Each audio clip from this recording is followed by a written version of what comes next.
Bonjour, voici la deuxième petite vidéo sur la différence entre le present perfect et le simple past. Si vous n'avez pas encore regardé la première, je vous conseille de la regarder d'abord avant de revenir à cette petite vidéo. Donc dans la première vidéo, je vous ai expliqué que le present perfect a toujours un lien avec le présent. Et je vous ai expliqué la première utilisation, c'est-à-dire une action résolue avec un effet au présent. Pour vous donner un exemple, je peux parler des exemples que j'ai écrits au tableau. En anglais, the exercises or examples which I have written on the board. Parce qu'ils sont toujours là, n'est-ce pas? En fait, ces exemples-là sont pour vous aider à comprendre la deuxième utilisation.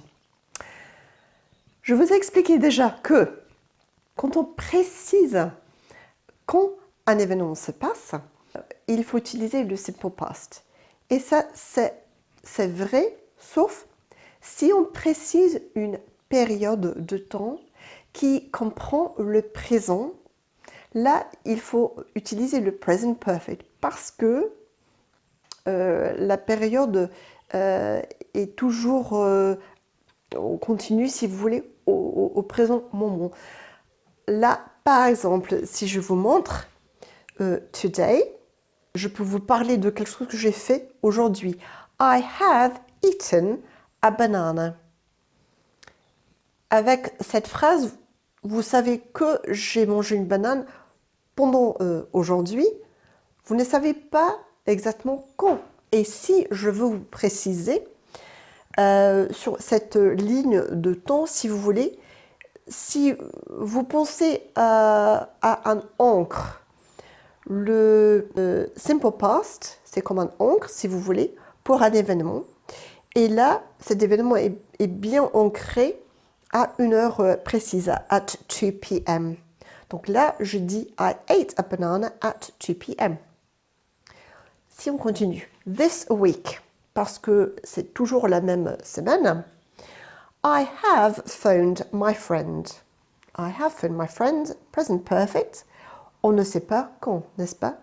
Tout ce qu'on sait, c'est que pendant cette semaine qui comprend le présent, j'ai appelé ma copine.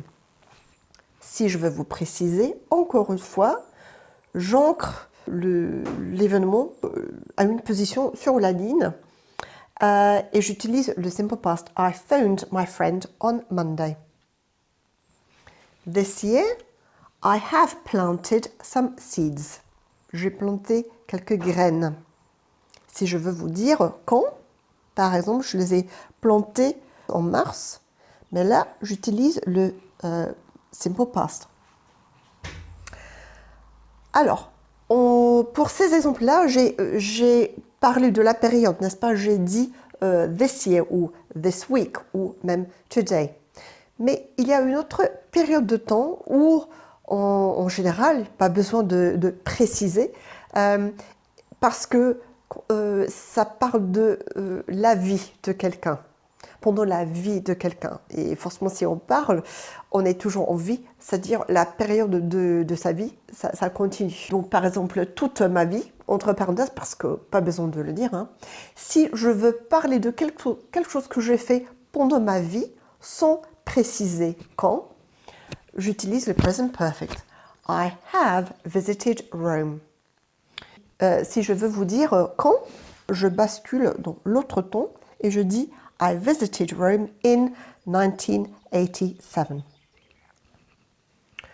Donc j'espère que ça vous aide un peu à comprendre cette deuxième utilisation du present perfect et que vous compreniez un peu les deux en fait, ces deux utilisations du present perfect. Je vais vous rejoindre dans une autre petite vidéo où je vais vous donner des mots d'astuce pour vous aider justement à prendre cette décision. À bientôt!